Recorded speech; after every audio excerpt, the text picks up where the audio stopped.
Bienvenue dans ce direct constitué de 2 thématiques. En première partie, nous aurons l'actualité brûlante au Tchad avec l'arrestation du docteur Success Masra. Et en deuxième partie, l'actualité en République démocratique du Congo avec la sortie médiatique de l'ex-président Joseph Kabila. Ceci étant dit, merci de nous rejoindre dans cette première partie qui s'attarde sur l'actualité tchadienne.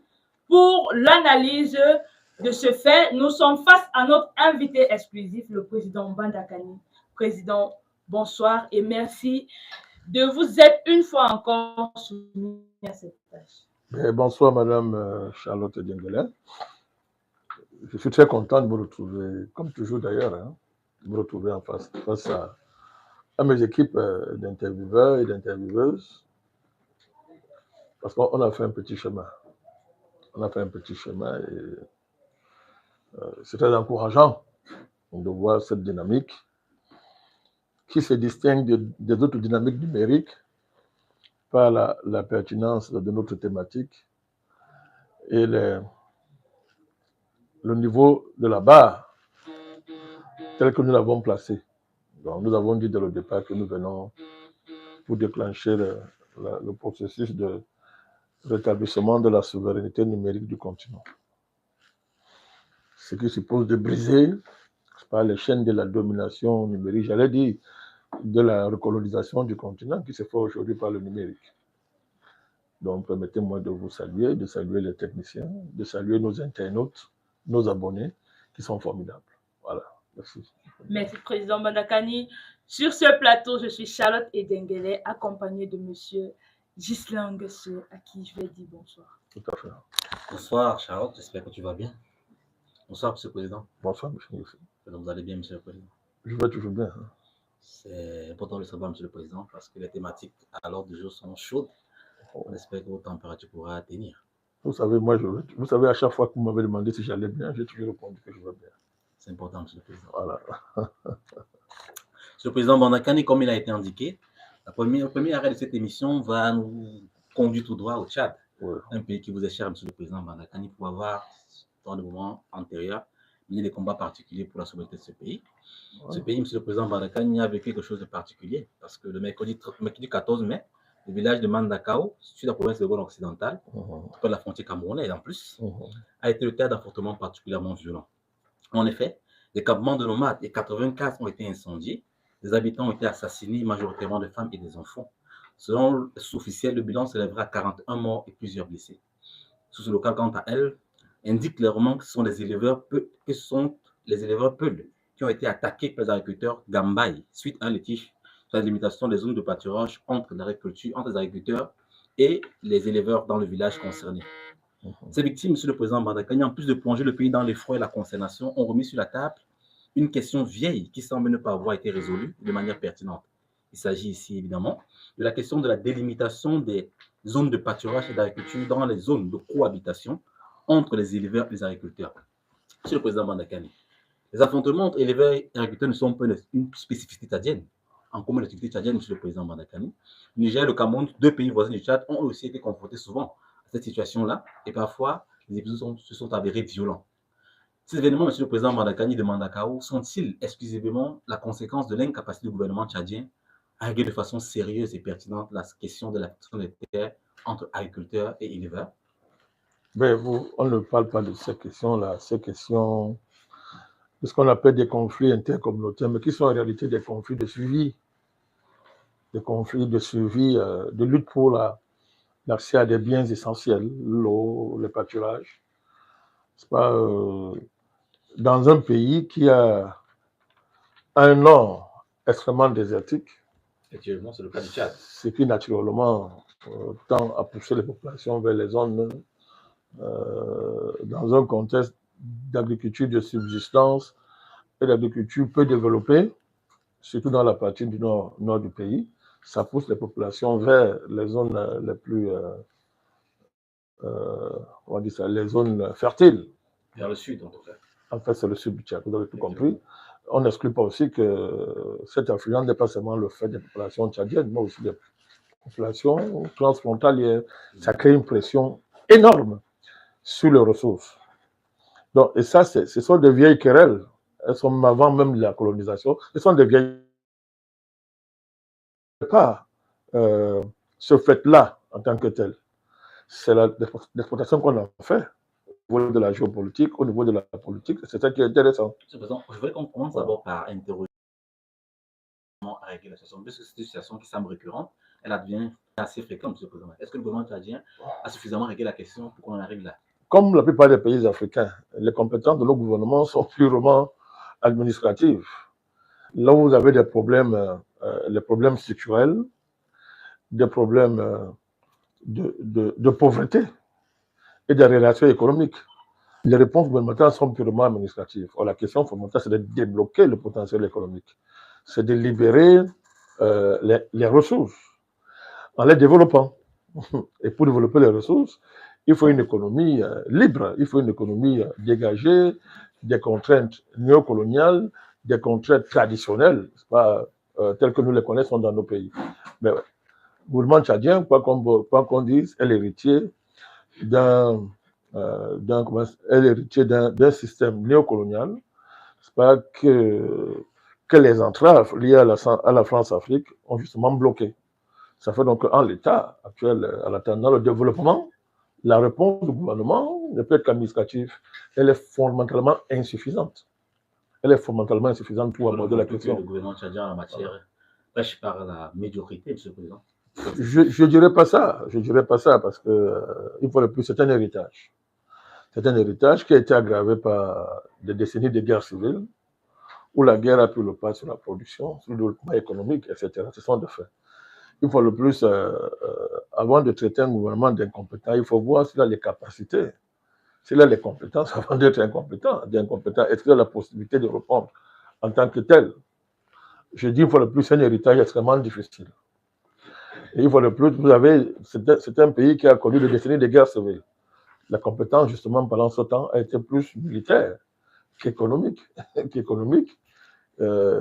qu'industrielle, qu'agricole, au sens de booster la modernisation de l'agriculture du pays de manière à équilibrer, n'est-ce pas, les disparités géographiques, les disparités environnementales qui caractérisent le nord et le sud du pays. Président Mandakani, en lien avec les événements qui se sont passés dans la zone occidentale du Tchad, l'ancien Premier ministre Succès Masra a été arrêté. Les autorités tchadiennes ont mis face au public, ils ont présenté un enregistrement audio comme preuve, accusant ainsi l'ancien Premier ministre et leader du parti des transformateurs d'incitation à la haine et à la révolte. Cependant, l'audio qu'ils ont présenté est fortement contesté par le parti de M. Succès Masra et ses avocats. Président Mandakani, quelle est votre analyse de cette situation, cette judiciaire, mais qui a une connotation politique? Non, il est pris en flagrant délit. C'est un agent de l'étranger. Est-ce qu'on va encore dire c'est qui est Succès Masra? C'est un agent de l'étranger, c'est un mercenaire politique. Il n'y a pas de débat sur Succès Masra. Il est pris main dans le sac. Il n'y a pas que l'audio, il y a des messages. Il y a des messages. Il y a les traces de ses déplacements à Abidjan. Il y a des traces. Il y a des courriers, etc. Donc ce n'est pas une affaire de Succès Masra, c'est un agent. C'est un agent et en tant qu'agent de l'étranger, il a un carnet, on appelle ça, il a des objectifs qui sont définis dans le cadre des missions que lui confient ses employeurs. Donc, il faut arrêter des histoires de Inila. Vous voulez qu'ils disent oui? Il est pris main dans le sac. Mais président Mandakani, cette audio date de 2023 déjà. Nous sommes en 2025, ça fait carrément. Est-ce que moi je vous parle des audios? Je vous parle qu'il y a des messages. Il y a toute une messagerie, c'est-à-dire qui a été attrapée. Il y a ses déplacements en Côte d'Ivoire, etc. Alors, donc, et puis, bon, est-ce que Succès Masra est crédible pour dire que les audios sont faux? Puis c'est son travail. Toute sa carrière politique au Tchad, c'est de trahir le pays en s'appuyant sur l'étranger pour prendre le pouvoir. Et c'est dans ça qu'il faut inscrire donc ces explosions communautaire. Mais président Bandakani, est-ce que l'hypothèse d'un enlèvement politique ne peut pas être ici? On l'a enlevé pour amener où? Pour une arrestation, pour... il n'a pas été enlevé. Vous n'allez pas le prendre. Vous n'allez pas le prendre les propos des partisans de Succès Mara. Je voudrais vous rappeler qu'aujourd'hui, il décrit ce régime comme un régime qui l'enlève. Mais c'est le régime qui l'a protégé pour l'aider à sortir du pays pour aller se cacher aux États-Unis. C'est le même régime dont il a été le Premier ministre. De transition, bien sûr. Qui défendait. Après un accord de qui défendait. Bon, après l'élection présidentielle qu'il a perdue, vous vous souvenez très bien toute la campagne que ces cadres ont menée contre moi, contre le NMP et son président dans des médias dits panafricanistes. Vous avez répondu à sa défaite, monsieur le président? Non, je dis la campagne qu'il a menée contre nous. Après sa défaite. Est-ce que vous étiez un soutien du camp de face? Non, je suis responsable de sa défaite. Vous êtes gentil. Je suis la cause de sa défaite. Quand vous écoutez la réaction de ces cadres dans les médias supposés panafricanistes, attendez, je vous en prie. Bon, ça n'a pas traîné. Après les législatives, ne s'est-il pas rapproché du même gouvernement? Ne s'est-il pas ouvertement rapproché du gouvernement de M. Déby Mahamat? Bon, attendez. La dernière réconciliation.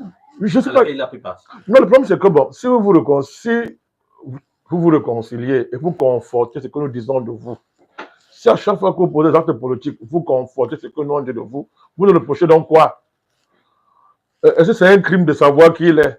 Est-ce que c'est un crime de notre part d'avoir toujours raison sur ses allégeances politiques? Ce n'est pas de notre faute. Donc, j'essaie de vous démontrer qu'il a beaucoup de, on va dire ça, d'acquaintance avec ce régime pour qu'il l'enlève. C'est ce que je veux dire. Ils ne l'ont pas enlevé, on l'a pris main dans le sac. Il y a les preuves, on l'a traduit devant la justice, mais que la justice a bien fait son travail. Président Bandakani. Alors, moi, je me base sur cet antécédent pour dire que c'est qu'on lui reproche pour moi. Il n'y a même pas de débat là-dessus. Président Bandakani, ici, l'hypothèse d'un enlèvement politique est mise en avant parce que quand on observe la scène politique tchadienne, Succès Masra est quand même un levier très puissant qui pèse au niveau de l'opinion politique tchadienne. Et ça peut menacer véritablement le régime de Djamena. Il est au-dessus de la loi, puisqu'il pèse, il est au-dessus de la loi, il peut tout se permettre. Mais le régime peut aussi vouloir le mettre des côtés parce qu'il représente une menace véritable. Il n'est pas une menace, on l'a rossé aux élections. Je dis rossé. Avant ça, il a accepté d'être Premier ministre, il a une menace comment pour le régime? C'est le régime qui l'a protégé, il a fait sortir, il est passé par le Cameroun pour aller dans son pays, les États-Unis. Je vous donne des faits. Je donne des faits. Comment quelqu'un peut être une menace pour un régime qui le protège, quand il a été le Premier ministre, avec qui, de temps en temps, comme M. Gosse a dit tout à l'heure, il est dans des processus éternels de réconciliation. Et après la réconciliation, on veut le tuer, on le menace, etc. Il n'a pas été enlevé. J'espère qu'on va verser la rançon, puisque vous dites qu'il a été enlevé. Il n'a pas été enlevé. Il a été arrêté à son domicile. Voilà. Donc, on sait. Donc, on est venu l'arrêter chez lui. Les gens, la traçabilité de sa arrestation est connue, c'est public, on sait là où il se trouve. Il va répondre de ses actes. On ne peut pas s'amuser comme ça. On ne peut pas soumettre un pays au chantage de leaders démocrates vendus à l'étranger. Revenons sur le fait de cette audio qui est plus mise en avant parce que c'est l'une des preuves majeures que les autorités maliennes, tchadiennes autant pour moi, mettent en avant, c'est-à-dire cette audio où il demande à ses frères de s'organiser, je paraphrase le président, de s'organiser pour savoir manipuler des armes à feu. Président Bandakani, cette audio date quand même de 2023 et nous sommes en 2025. Pourquoi le régime de Djamena n'avait rien fait jusqu'ici? Pourquoi maintenant sortir cette preuve qui date de 2 ans? Si on avait fait tout ça à l'époque, il aurait toujours nié. Il vous aurait dit que c'est faux, non? Un État a le droit d'accumuler des preuves contre quelqu'un. Accumuler des preuves contre quelqu'un et agir autant que vous parlez seulement de l'audio. Moi, je ne veux pas de messages. Je ne veux pas des lettres qui établissent clairement qu'il est dans un plan pour prendre le pouvoir. Ces déplacements à Abidjan sont... Il y a des preuves, Madame Charlotte. Il y a des preuves. C'est pas... En tout cas, la justice doit trancher. Monsieur le Président Bandakani, la justice doit trancher. Mais vous ne pouvez pas... Dans le cadre, si mes souvenirs sont bons, du lancement du parti de Laurent Gbagbo, PPACI, qui est un parti qui est un leader... Non, après, il a beaucoup séjourné à Abidjan. Ah, okay, c'est récent, ces jours. Hein. Et je vous dis qu'il y a des... Faites attention. Vous avez affaire à un État qui est organisé, qui a des services de renseignement. Quel est l'intérêt pour le pouvoir tchadien à l'heure actuelle d'arrêter Succès Mara? Attendez, pour lui donner une crédibilité qu'il a perdue. C'est vous qui dites que M. le Président, c'est pas certain qu'il a perdu, M. Mais il a perdu puisque ses errements politiques, en tout cas, qu'il est un bastion historique dans le Sud. Tout à l'heure, je vais expliquer pourquoi. Mais quand on dit que vous avez perdu une crédibilité, c'est qu'aujourd'hui, le pouvoir tchadien n'a pas besoin de procéder par des montages grossiers pour accuser Succès Mara, puisqu'il n'est plus une menace pour ce régime. Il n'est plus, de manière fondamentale, il n'est plus. Puisque les missions qu'on lui a confiées dans le cadre de la démocratisation, entre guillemets, de la néocolonie, qui a été le Tchad jusqu'à présent, et l'est toujours, ont échoué. Ben, c'est incroyable. Vous avez oublié les émeutes qu'il y a eu à la veille de l'élection présidentielle, cette révolution de coureur dont il était à la tête, parrainé par l'ambassadeur américain. Vous parlez de quoi? Mais qui peut le plus, peut le moins? Qui peut le plus, peut le moins? Ce qui s'est passé, à l'époque, c'était des centaines de morts. Des centaines de morts. Bon, alors, est-ce que mais ça aussi, c'était pas de comment? Ben, qu'est-ce qu'il a fait? Il a marché sur les morts pour après se réconcilier avec son soi-disant ennemi. Hein? Alors, vous allez dire que c'est la politique, mais je vous dis donc que dans ce cas-là, on ne saura se prévaloir, Mme Charlotte Djengele, de ses propres turpitudes. C'est-à-dire que moi, je refuse donc de me contenter des dénégations de M. Succès Mara, alors que il est la même personne qui fricote tous les jours avec ce régime-là. Monsieur le Président Bandakani, si vous permettez, je vous en prie. Nous avons souvenu que le 31 octobre 2023, à Kinshasa notamment, il y a eu la signature de ce qu'on appellera à l'époque l'accord de réconciliation. Je vous en prie. Et les partis impliqués notamment l'État tchadien de transition à l'époque, dirigé par Mahamat Idriss Déby, et ce qui se passera. À la suite de cet accord de réconciliation, M. le Président Bandakani, en novembre 2023, il y a eu le vote par le Conseil sur les transitions du Tchad, notamment une loi d'amnistie générale, qui était notamment valable pour les Tchadiens, civils et militaires. Tout à fait. Nous sommes en 2023, M. le Président Bandakani, fin 2023. L'audio ici qui est brandi par le gouvernement tchadien comme étant la preuve irréfutable de la culpabilité de Succès Mara de 2023, M. le Président Bandakani. Comment est-ce qu'on peut, n'est-ce pas, convoquer en 2025 un audio qui date de 2023, qui est antérieur à l'amnistie générale, voté par le Conseil de transition et acté par le régime en place, M. le Président Bandakani? Mais écoutez, comme preuve irréfutable pour accuser quelqu'un pour des faits qui sont postérieurs. Vous voyez, M. le Président, qu'il y a une intention malsaine du gouvernement tchadien pour réussir à inculper ce qui se passera pour des choses, pour des faits pour lesquels il n'est pas directement coupable, M. le Président. Parce que dans ce qu'on sait du Tchad, ce n'est pas ce qui a agi au niveau du village je vous pose la question de savoir. Vous êtes en train de dire que la justice tchadienne n'est pas capable de prendre en compte ce que vous êtes en train de dire là. Ou bien c'est une justice qui n'est pas capable de rendre la justice. Nous constatons que la justice semble ignorer l'amnistie. Mais elle n'a pas ignoré l'amnistie. Comment qu'elle a ignoré l'amnistie? Est-ce que le procès est fini? Est postérieur. Non, on n'a pas encore tranché. À l'audio qui est mis sur la jusqu'à preuve le contraire, M. Succès Mara est en détention provisoire. Il est en détention provisoire. Donc voilà, ce n'est pas encore tranché. Bon, alors maintenant vous convoquez l'ancienneté de l'audio et le fait que l'amnistie, l'amnistie générale annulait, n'est-ce pas, non, je vous dis qu'un État a le droit d'accumuler des preuves. Y compris ils vont aller en justice, la justice va trancher. Pourquoi vous voulez trancher à la place de la justice tchadienne? Je vous dis que, qui vous a dit que c'est la seule preuve que l'État tchadien a? Qui vous a dit? De l'aveu du ministre de l'administration territoriale de sa façon, c'est cette preuve-là qui est... Vous ne perdez rien à attendre. Moi, je vous dis qu'il y a d'autres preuves, il y a des messages. Nous sommes passants devant, M. le Président. Oui, il y a des messages, il y a des messages, il y a un ensemble, il y a des courriers, il y a des relations que M. Mara a développées avec un général français 5 étoiles. Je donne le nom, monsieur, comment il s'appelle encore, un certain monsieur Quintin, j'ai le nom ici, hein, je vais vous donner le nom aussi, un certain monsieur Quintin, qui est le chef de, comment on appelle ça, le chef d'un, l'homme n'est rien sans son bord, hein. Mettez-moi trouver le nom de ce... Allez-y, monsieur le Président. Ouais.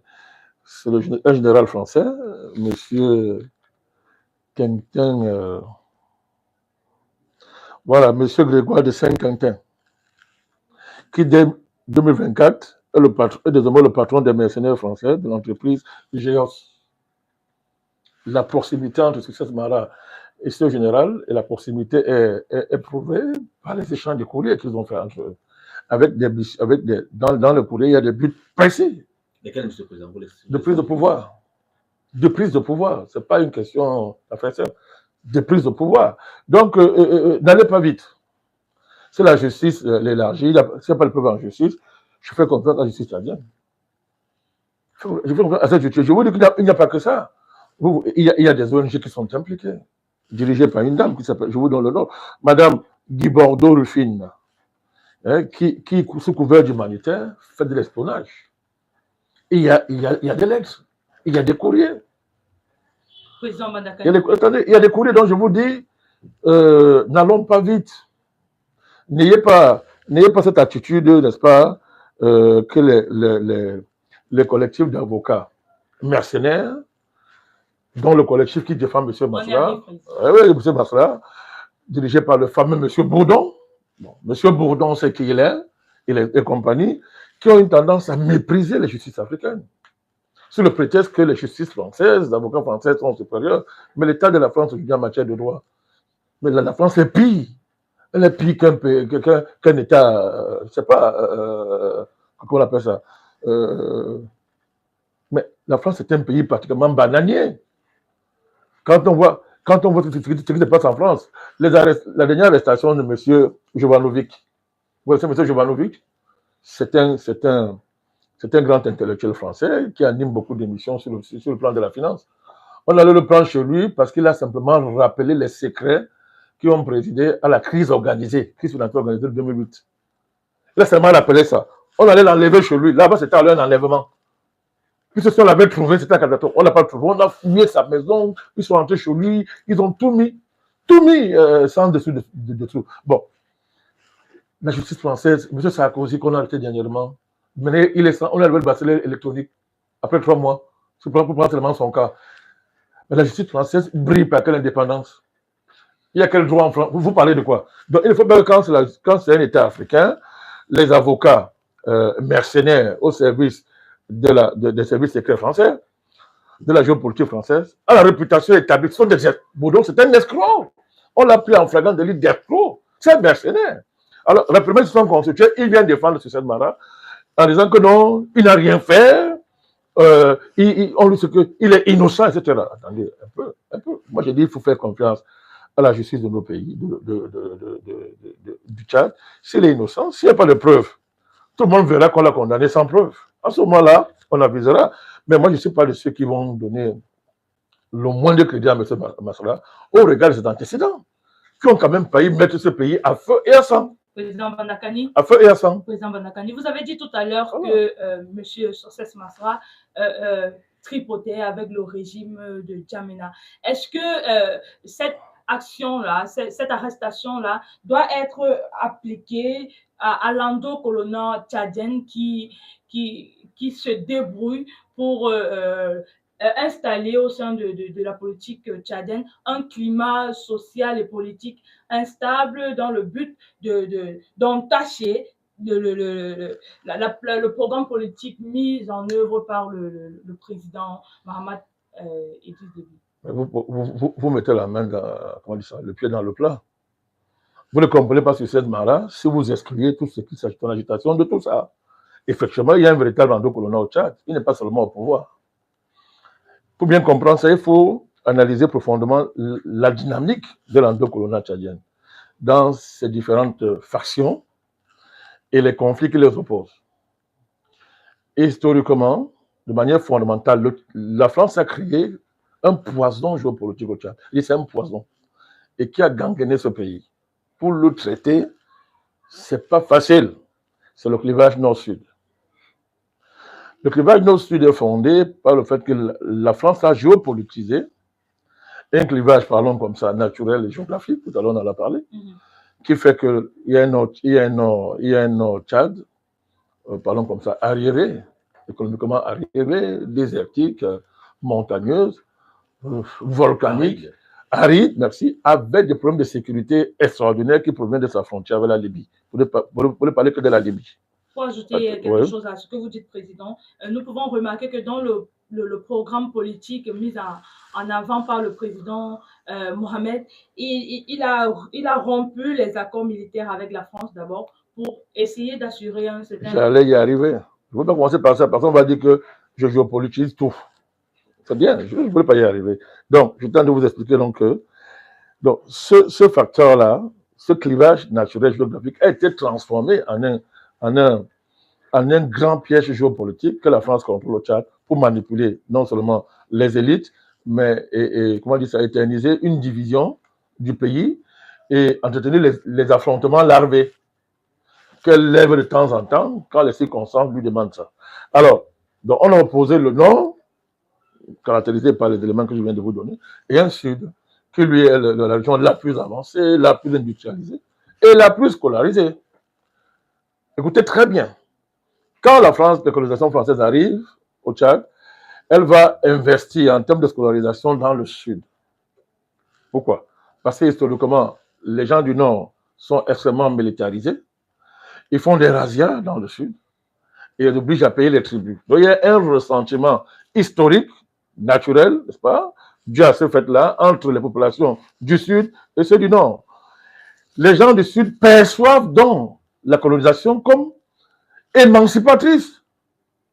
Et la France joue là-dessus à fond. Que nous, on vient vous émanciper des nordistes qui sont des sauvages, des criminels, pillards, des pillards. C'est ça le problème. C'est là le fondement de la guerre civile tchadienne.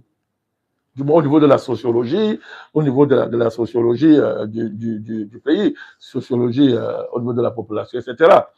C'est ça le problème. Donc, vous avez un sud hyper scolarisé, avancé industriellement, n'est-ce pas, avec la question du coton, un des principales rentes du Tchad, du coton, etc. Vous avez un nord qui est sous-scolarisé, mais qui est extrêmement militarisé. Alors, le premier président du Tchad, Tombabay, mais quand on crée l'administration publique tchadienne, mais qui va en profiter naturellement? C'est ceux qui sont là à l'école.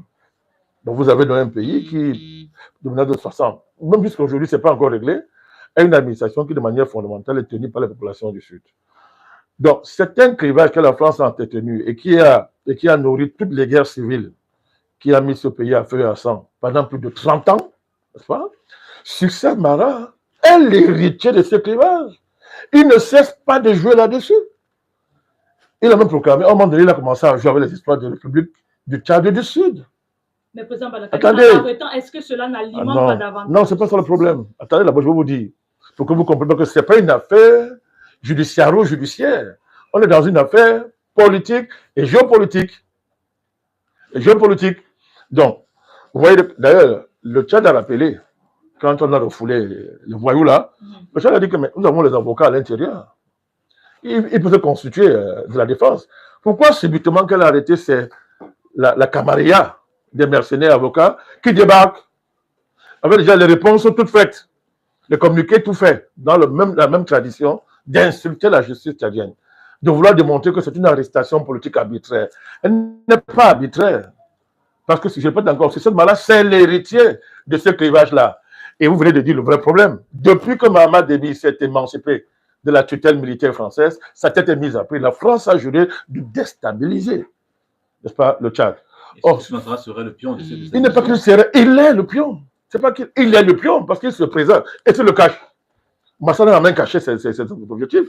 Il se présente, il dit que il est franco-compatible, il est euro-compatible, il est américano-compatible. Il cumule tout ça. Maintenant que l'État profond que le protégé aux États-Unis n'est plus au pouvoir, Macron et lui, c'est-à-dire que c'est une convergence violente d'intérêts, elle est même fusionnelle, d'intérêts, qui est de dire qu'ok, quand on a l'occasion, mais on va faire payer le petit. De ce que nous avons fait, parce que c'était une humiliation pour la France, j'espère une grosse humiliation pour la France. Étant donné qu'il s'est rapproché de la Russie pour un rapprochement stratégique dans le but d'améliorer... Pas seulement de la Russie, lui, il veut se rapprocher de l'AES en plus. Il veut se rapprocher de l'AES. Donc, alors, il n'y a pas que ça. Quand vous voyez que 3 pays sont impliqués, la Côte d'Ivoire, Congo-Brazzaville, et l'Élysée. C'est ça le projet triangulaire. Ce n'est pas une affaire où je vais nous parler de les preuves mâchées et consorts. Il y a des preuves que l'État, à un moment donné, peut cacher pour des raisons géopolitiques. Pour des raisons géopolitiques. Alors, comment? Si l'État décide de cacher des preuves, en quoi le procès serait équitable? Mais est-ce que le procès est équitable parce que Succès Mara clame son innocence? Non, parce que les preuves que l'État dit avoir, il est mis sur la table. Le procès n'est pas encore fini, vous ne pouvez pas tenir à table. Attendez que le procès soit tranché. On ne peut pas commencer à faire un procès d'intention à injustice. C'est inacceptable. Alors, vous voulez me dire que tous les procès qui condamnent les hommes politiques en France, dans le monde, sont équitables? Ce que Trump avec aux États-Unis avec les élections, c'était quoi?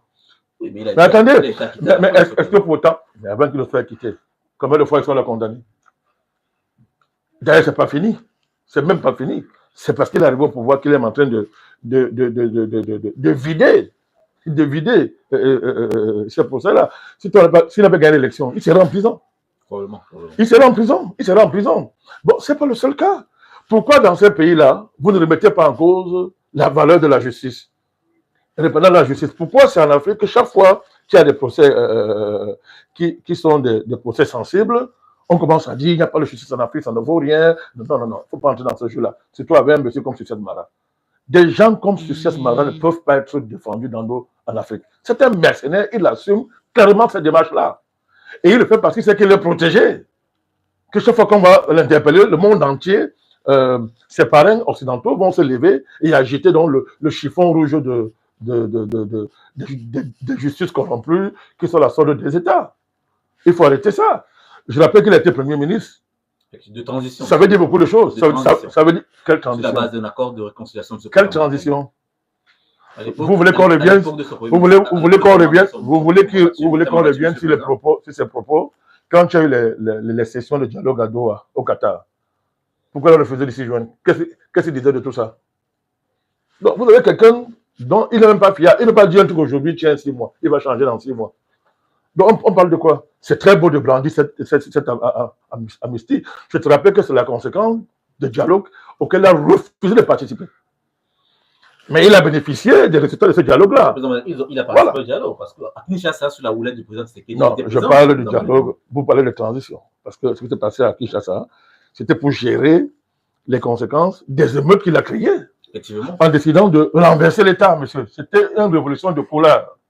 Et à l'époque, une fois de plus, si j'avais été quelqu'un qu'on effraie avec les arguties de droits de l'homme, de machin, vos histoires que les Boudins viennent raconter, mais on serait où pour parler aujourd'hui. Nous avons été les seuls à l'époque à assumer cette position. À défendre l'État du Tchad. C'était important à l'époque. Ah ben non. Ici, il s'agissait de renverser l'État. Et si l'État avait été renversé, le Tchad, c'est dans les mains de qui aujourd'hui? De qui? De l'État profond américain et ses alliés français. Alors, vous savez les conséquences de l'Afrique centrale? Sur le Cameroun? Sur l'AES? Bon, vous voyez donc que nous, on fait de la géopolitique. C'est-à-dire qu'on va dans le fond des problèmes. Bon, alors, à l'époque, tous ceux qui se sont levés, tous les panafricanistes étaient contre le Tchad. Mais il fallait être fou comme nous pour rester debout. Mais qu'est-ce que c'est en ce cadre qu'il y a eu l'accord de Kinshasa? De réconciliation. De conciliation, mais en fait, M. Succès Mara a baissé la culotte. Il faut être honnête, il a baissé la culotte. Parce qu'il a trahi tous ceux qui avaient en lui. Il a marché sur les morts. Donc on n'a pas affaire à quelqu'un qui n'a pas des antécédents en la matière. Et il s'en sortira toujours au nom de la politique. Vous savez. Est-ce que la reconversion de Masra est impossible, M. le président américain? Non, ce n'est pas impossible. Quand il se le convertira, on prendra. Non, quand il va se le convertir, il sera le premier à le défendre. Vous connaissez notre démarche. Vous n'avez pas de problème personnel avec quelqu'un. Le jour où cette malade change de position, moi, il veut le défendre. Je le défends, je l'ai fait pour. Et pour l'instant, vous pensez qu'il n'a pas changé? C'est un mercenaire. Pour l'instant, il est encore mercenaire. Un triste mercenaire. Et moi, je pense que l'État tchadien est très. Clément? Oui, est très clément à son égard. À un moment donné, je pense qu'il faut être extrêmement ferme envers des gens comme ça. Donc, sauf à dire que l'État tchadien a organisé les émeutes pour accuser Masra, mais franchissez le pas. Franchissons donc le pas. Allons-y, franchissons le pas. Et dans ce cas, que lui aussi démontre que l'État tchadien a organisé l'émeute pour l'accuser. Je vous dis que le fond des contradictions tchadiennes, et c'est un feu qui couvre toujours. Si vous voulez brûler le Tchad, vous l'allumez, c'est l'allumette, hein. vous allumez, ça prend feu. C'est le conflit entre le Nord et le Sud. C'est le conflit entre le Nord et le Sud. C'est très facile de jouer ça et de venir surfer sur les problèmes économiques vieux et qui sont, qui avant l'avènement de l'État tchadien, existaient déjà et qui dépassent même l'État tchadien pour être un problème, comme on appelle ça, de la commission du lac Tchad, par exemple, des pays du lac Tchad. Parce que ces phénomènes communautaires-là traversent tout le temps les frontières pour entrer dans les pays voisins. Le Cameroun a vécu ça avec le Tchad dernièrement, il y a peut-être une année et demie. On a vécu ça. Vous avez vu que quand il n'y a pas d'enjeu, quand les politiciens sont sérieux, on gère ça correctement. Je voudrais vous rappeler qu'à l'époque, l'ONU a voulu mettre le feu. Vous vous rappelez à l'époque, l'ONU a voulu se mêler dans ce conflit intercommunautaire entre les Tchadiens et les Camerounais. L'ONU a voulu se mêler. Pourquoi l'ONU a voulu se mêler? Pour géopolitiser l'affaire. Alors, la sagesse des dirigeants tchadiens et camerounais ont réglé l'affaire. Maman Déby a fait une sortie pour dire à ses frères, non, Molo, on se calme. C'est entre nous frères. Les Camerounais sont nos frères, on gère ça. Bon, imaginez à l'époque que le président Déby voulait manipuler l'affaire. Mais ça peut déboucher. C'est une guerre. Et c'est ce que l'ONU voulait. C'est ce que l'ONU voulait. Donc, je vous dis que le problème, ce n'est pas les affrontements intercommunautaires. Je veux dire que c'est pas ça. Je veux dire que c'est... Dans le fond, c'est pas ça le problème. Parce qu'on peut gérer ça autrement. On peut gérer ça sans qu'il y ait des problèmes, sans qu'il y ait du feu. Et ces populations, bon, s'affrontent et savent aussi dépasser les affrontements, même sans l'État.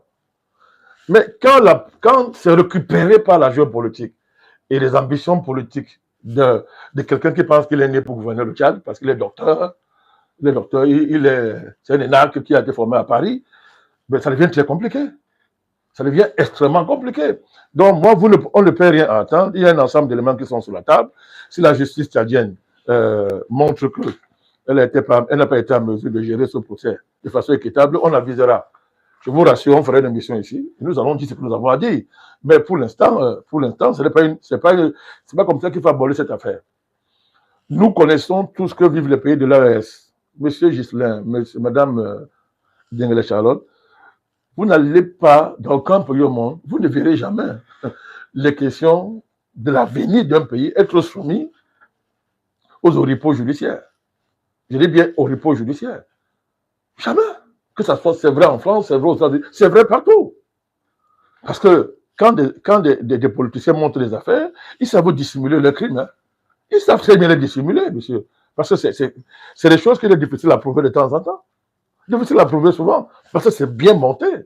Il y a l'expertise d'un vieux pays criminel comme la France qui est derrière, qui sait bien arranger ça. C'est très bien organisé. Donc, on sait très bien, les services secrets français ont juré qu'ils auront la peau de Mamad Déby. Ça, c'est pas caché, hein. Sauf pour les naïfs. C'est pas caché. Nous le savons. On a juré qu'on aura sa tête. Et tout à l'heure, vous avez soulevé le problème de l'Ando Colonna. Mais l'Ando Colonna tchadien est travaillé par beaucoup de contradictions. Parce que la gestion politique du Tchad a fait émerger un Ando Colonna qui dépend en matière de capacité à se projeter politiquement totalement de la France. Une bonne partie. C'est l'héritage du père Déby, c'est l'héritage d'une certaine opposition tchadienne, les rébellions tchadiennes, les hommes politiques tchadiens qui sont des entrepreneurs politico-armés, politico-militaires, pour la plupart, sont parrainés par qui? Mais par les réseaux impérialistes occidentaux. Donc, vous voyez très bien que souvent, c'est un cousin qui se lève contre son frère, c'est l'oncle de tel, c'était le cas d'Ebi. Les frères Edimi sont un exemple. Mais même les Mahamad, nous, dernièrement, celui qui est mort à la suite d'un coup de feu malheureux là, c'était le cousin de la famille Déby. Mais pour cette fois, Président, le gouvernement tchadien a carrément refusé à la France de s'impliquer, de s'ingérer dans la gestion. Bon, moi, je vous pose la question. Vous êtes sérieux? Si vous croyez à la justice, qu'est-ce que la France vient faire là-dedans? Les avocats français, pas la France. C'est la France. Boudon, c'est un militaire français déguisé en civil. C'est un mercenaire de sécurité français. C'est connu. Mais nous avons traité le cas Boudon, ça fait des années dans nos débats, en démontrant qui il est. Boudon n'apparaît pas comme ça. C'est une ingérence claire de la France dans les affaires internes au Tchad. Pourquoi la France vient se mêler à travers un avocat, un avocat? Vous voulez qu'on parle de M. Boudon? Bon, tous les biens qu'il a confisqués dans le cadre de son ONG Sherpa, c'est où aujourd'hui? La France en dispose selon sa guise. Ah, mais tout à l'heure, vous disiez que c'est un petit d'avocat. Pourquoi la France en dispose? Où sont ces biens-là? Où est la frontière entre la France, l'État français, et M. Bourdon? Où est la frontière? Vous pouvez comment manipuler nous comme ça? Non, c'est pas nous qu'on fait ça. M. Bourdon, c'est la France. Et l'État a déjà très bien compris. Vous ne nous mêlez pas dans nos affaires. Parce que nous, on ne se mêle pas de vos procès en France. Qui sont des procès bidons pour la plupart. Bidons. Parce qu'il n'y a pas d'état de droit en France. C'est un mot. C'est un mot. Vous voulez qu'on Vous voulez qu'on parle? Non, bon, laissez-moi, je vous en prie. Pourquoi vous voulez me couper? Vous êtes les pro-Masra? Vous pouvez chuter, président. Vous êtes les pro-Masra? Chutez, monsieur le président. Alors, vous voyez, le dossier Brigitte Macron, comme la France est un état de droit, tous ceux qui portent plainte de cette affaire, beaucoup sont assassinés. Vous le savez? Bon, on est où pour les enquêtes? Sur leur mort. Ça n'a même pas commencé, on n'ouvre même pas l'enquête sur leur mort. Bon, maintenant, il est établi que M. Macron a voulu corrompre Madame, comment on l'appelle, Candace. Maintenant c'est établi. Hein? Bon, vous trouvez normal qu'un président, on soit à ce niveau dans une affaire où le président a cherché, parce qu'on va dire que ce sont les rumeurs. Ok, mais la volonté de Macron de corrompre Candace, c'est encore une rumeur? Tout ça c'est établi là, qu'il a écrit à Madame Candace.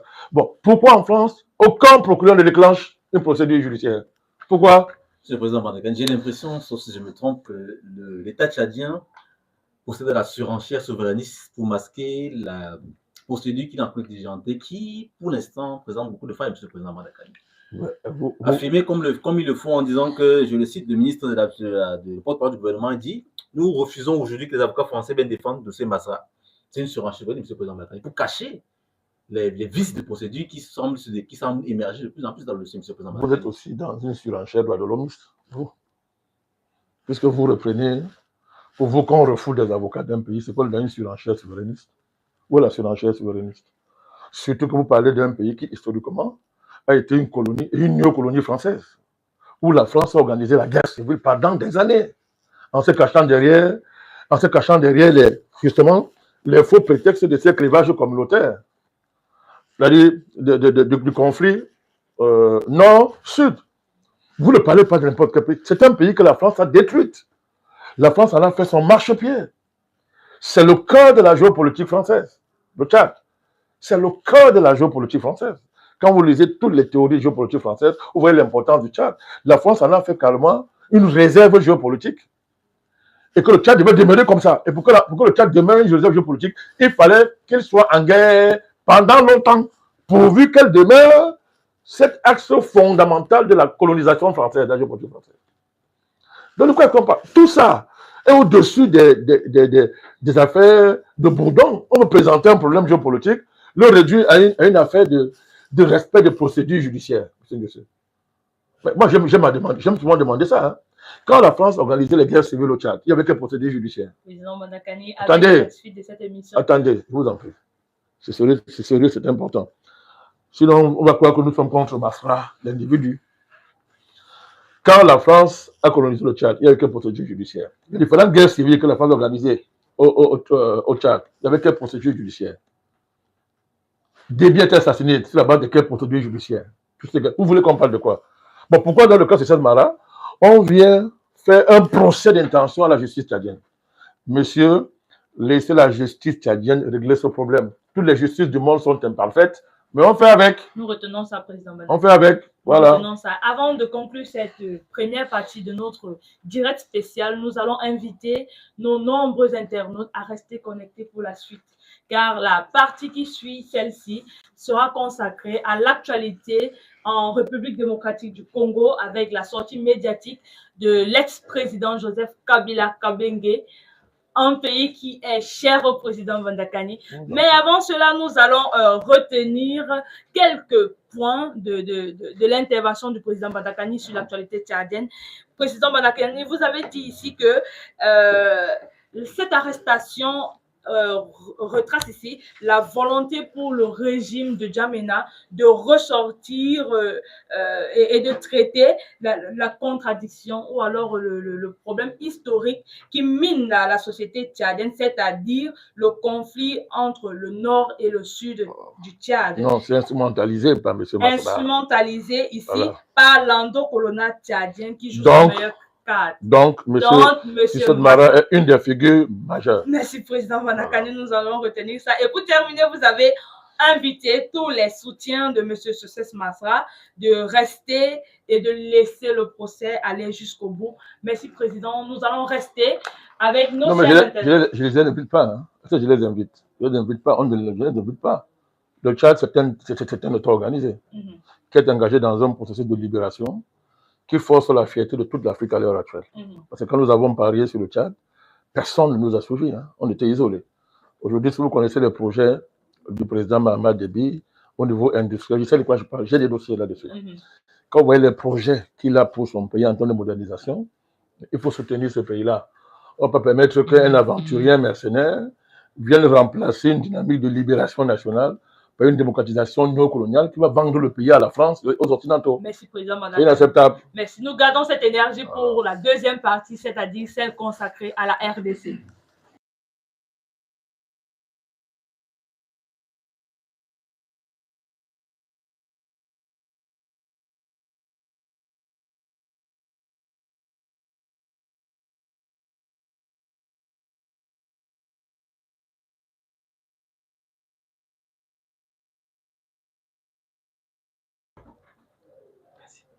C'est pas le son.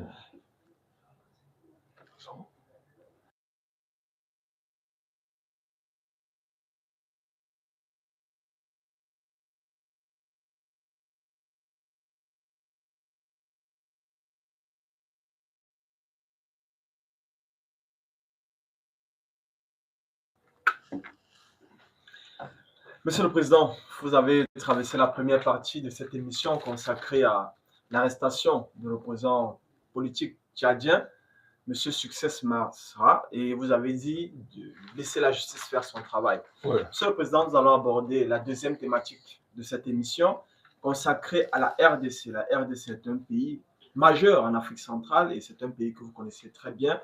Vous avez eu à aller dans ce pays. Monsieur le Président, nous voulons retracer certains événements qui sont passés. Dans une émission, vous avez interpellé violemment l'ancien président, M. Kabila Kabange, sur son mutisme face à la crise sécuritaire que traversait son pays. Et bien quelques jours après, il est sorti de ce mutisme, mais il n'a pas pris fait et cause pour son successeur, c'est-à-dire dans l'union nationale pour combattre l'ennemi. Mais plutôt il s'est laissé entraîner dans un exercice, entre guillemets, démocratique. Monsieur le Président, tout récemment, M. Kabila Kabange a fait une sortie à la suite de la levée de son immunité par le Parlement congolais. Et il a tenu des propos très acerbes face à son successeur. Monsieur le Président, comment comprendre l'opportunité de cette sortie face au contexte sécuritaire qui traverse la RDC? Il n'y a rien de... Il faut pas être... ça n'a rien de savant, de compliqué. On a levé son immunité, c'est tout. C'est pour ça qu'il est sorti parader et jouer au président charismatique, dans la nullité qui le caractérise. Que cache cette sortie? Il a-t-il peur? Ça ne cache rien. C'est la conséquence directe de la levée de son immunité. Il sait qu'à tout moment on peut l'arrêter. Il sait que le vent ne tourne plus à leur faveur. Est-ce qu'il est fou? Il voit très bien ce qui est en train de se passer dans le pays. Donc, c'est tout ce qui lui restait. C'est un acte désespéré. Derrière les apparences d'anciens présidents charismatiques. Tous ces partisans, au lieu de nous dire ce qu'il vaut, passent le temps à nous dire qu'il est charismatique. Oubliant que même Satan est charismatique. Le diable est charismatique. Il y a des malfaiteurs très charismatiques dans la vie. Donc nous dit que tu es charismatique. C'est un argument ça. Tu es charismatique, mais tu fais quoi? Donc on va juger la valeur de ton charisme par rapport aux actes que tu poses. Ces actes demandent qu'on a affaire à un voyou, à un anti-patriote, à un traître. C'est clair et net. Donc vous maintenez votre position à son égard face à... Ce n'est pas une position. C'est pas une position. Je tire les conséquences de son comportement. Je voudrais vous rappeler que j'ai été un des plus grands soutiens de M. Kabila quand il était au pouvoir. En prenant le risque terrible, j'ai été un de ses plus grands soutiens. Même quand je savais qu'il n'était pas un Congolais, nous l'avons soutenu. Nous avons défendu cet accord. Parce qu'on y reviendra plus tard. Quand on voit aujourd'hui la configuration que les choses prennent, nous avons toujours milité pour que, au lieu que les richesses du pays soient confisquées par les non-africains, nous avons milité à un moment donné, mais ces émissions existent pour qu'il y ait une coopération approfondie entre les deux pays. On avait dit ça. Ça prendrait le temps que ça prend, mais qui est cette coopération-là? On l'avait dit. Pourquoi? Parce qu'à l'époque, je prenais en compte un ensemble de choses, de paramètres. En me disant que, bon, ok, c'est vrai, il a quand même été président depuis 18 ans, bon, il a été président, on fait avec.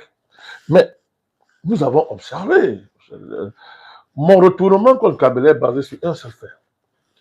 Vous ne pouvez pas, en tant qu'ancien président d'un pays, en tant qu'homme politique d'un certain niveau, justifier le fait que, c'est-à-dire que deux villes centrales principales de votre pays soient attaquées par des étrangers, vous vous taisez. Le pays est victime d'une agression, oui ou non? Quand le pays est agressé, on met de côté tous les querelles politiques, on met de côté les guéguerres politiques, on met de côté les divisions politiques, on fait l'union sacrée. C'est clair. Est-ce que Ngoma a été agressé? Oui. Est-ce que Bukavu a été agressé et pris par une armée étrangère? Oui. Il n'y a plus ce débat-là aujourd'hui, c'est clos. Le débat là est clos aujourd'hui. Deuxièmement, est-ce qu'ils sont entrés et ont massacré les Congolais? C'est par dizaines de millions contre les morts. Kabila dit quoi? Il dit que c'est Tshisekedi. Donc à partir de ce moment, ce monsieur c'est un bandit, c'est un rebelle. Il faut le jeter comme que c'est plus un président. Vous avez vu un ancien président qui est en rébellion. Comment peut Kabila même un statut d'ancien président avec les avantages qui vont avec, alors qu'on est le parrain ouvert d'une rébellion, d'une agression étrangère, d'une colonisation de son propre pays? Mais ce monsieur n'est pas défendable. Il n'est pas défendable. Donc voilà pourquoi nous sommes sentis obligés de nous démarquer, d'arrêter tout soutien à ce monsieur et de nous rappeler ce qu'il est. C'est de cela qu'il s'agit. Vous ne pouvez pas, quand votre pays est agressé par l'étranger, justifier ça par la mauvaise gouvernance, la démocratie. Il a pris ça, il sait ce que c'est. Kabila, il peut savoir ce que c'est que la démocratie et comprendre quoi à ces choses. Qu'est-ce qu'il comprend, des choses comme ça? On n'a pas vu gérer le pays. Il parle de quoi? Donc, au Congo, là, il peut y avoir la démocratie au Congo. Un pays qui a été volé depuis des siècles. Un pays qui ne s'appartient pas depuis des siècles. On vient faire la démocratie. Monsieur le Président Banakani, c'est incroyable. Vous voulez que je vous rappelle ces discours? Attendez. Quand à l'époque, le président congolais, dont tu sais qu'il dit, lui opposait à la démocratie, Kabila répondait quoi? Il répondait quoi? Il rappelait Lumumba. Monsieur, il disait qu'il est lumumbiste. Il disait qu'il est lumumbiste. Vous ne pouvez pas oublier ça? C'est ça Lumumba. C'est ça Lumumba. C'est un voyou. Il faut qu'on le traite comme tel. Maintenant, il a rasé la barbe. Maintenant, c'est bien. Avec sa fausse barbe là. Maintenant qu'il a rasé ça, c'est mieux. La barbe, tout le monde, c'est pas un défaut, monsieur le Président. Non. Il a planté sa barbe comme étant une mystique. Il y avait une mystique là. Hein? On dit il est charismatique. Il est silencieux, il ne parle pas. Il brûle le pays. Monsieur le Président Banakani, il est derrière cette attaque. C'est lui, c'est un Rwandais. C'est l'employé de Paul Kagame. Il est derrière tout ça. Il faut qu'on le traite comme tel. Nous allons revenir dans l'analyse, monsieur le Président. Le président Kabila Kabenge, il a gouverné 18 ans en démocratie du Congo. Et puis quoi? Et il a fait une sortie, il s'est adressé à la nation, monsieur le Président. Ça a pris 42 minutes, plus précisément. Mais sauf qu'au cœur de son discours à la nation, c'est-à-dire aux Congolais, il s'est attardé sur la responsabilité de la crise à Tshisekedi. Il dit que la crise est imputable au président Tshisekedi parce qu'il y a un problème de gouvernance. Nous savons que vous avez toujours réfuté ce qui Kabila parle de mauvaise gouvernance. Vous n'avez même pas ce mot de gouvernance. Je ne le fais pas. Ça ne mérite même pas qu'on s'y attende. J'aimerais quand même que vous analysez l'opportunité de ce discours, Monsieur le Président. Je viens de le faire. Je vous dis que c'est parce qu'on a enlevé son impunité. Donc, il est passible de poursuites judiciaires. Donc, c'est une quête de positionnement non, politique. C'est un désespoir. Non, vous voulez il fallait bien qu'il parle après qu'on a enlevé l'immunité. C'était quoi son immunité? Je vous rappelle que c'est une immunité à vie. À vie. De fait, il était au-dessus du président. Pourquoi vous ne voulez pas voir les choses là? Vous voulez qu'on revienne sur l'accord là? L'accord faisait de lui. Maintenant, les choses sont claires. Parce que, je répète encore, vous parlez à quelqu'un qui a défendu ce monsieur. Je vous rappelle ça. Qui a défendu les accords, cet accord-là, comme étant un dispositif transitoire qui pouvait permettre de sortir le pays de l'impasse dans une dynamique sous-régionale. À l'époque, je savais tout ce qui s'est passé en RDC. C'était clair. Nous savions que les matières premières n'appartiennent pas à ce pays. Nous connaissons l'histoire avec Léopold II. Nous connaissons la préemption des Américains. Une fois les Belges partis, les Américains ont pris l'affaire. Nous connaissons ce que le génocide Kagame faisait là-bas depuis 30 ans. On connaissait tout ça. Mais nous, on se dit que, au lieu que le pays continue à mourir, qu'on continue à tuer les innocents, au lieu que les grands lacs s'effondrent, si pour sauver les grands lacs, il faut enfin que dans un sursaut, le Rwanda et la RDC se donnent la main dans une perspective même de, comment on dit ça, de se libérer de l'emprise occidentale. Essayons, puisque le fait était déjà là, essayons. Voilà pourquoi nous avons soutenu cet accord. Donc, moi, on peut me faire ce reproche. Je ne suis pas là, je n'en veux pas à ta personne. Je suis quelqu'un qui est déçu par Kabila, qui n'est pas sérieux. Il n'a aucune épaisseur. C'est une honte pour l'Afrique, comme son parrain Kagame. Donc, voilà la logique. Donc, maintenant, après coup, je vous ai dit qu'il y a un événement. Bon, écoutez, j'avais déjà beaucoup d'informations sur cette affaire.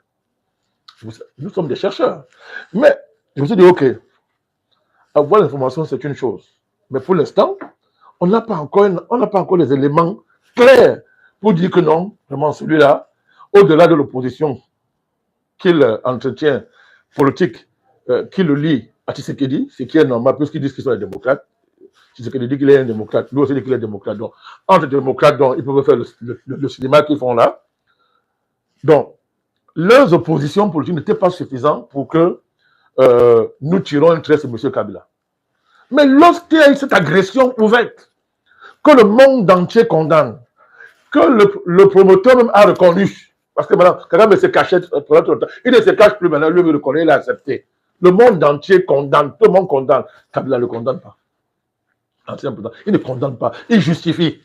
Mais j'ai compris que non, en fait, cet accord qu'il avait imposé, à son départ du pouvoir, c'était en fait pour être le vrai président de la RDC. C'était en fait ça. Attendez, vous m'avez demandé, je vous réponds. Je fais une politologie profonde de cet accord-là.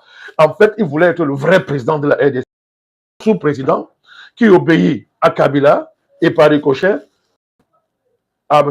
Paul Kagame, l'agent, l'instrument de dans les Grands Lacs, pour tuer les Africains, par centaines de milliers, monsieur. Donc, à partir de ce moment-là, monsieur Djengele, c'est inacceptable. C'est inacceptable. Si Kabila était un politicien digne de ce nom, s'il avait de la carrure, et je vous l'ai déjà dit en privé, il serait allé soutenir Tshisekedi.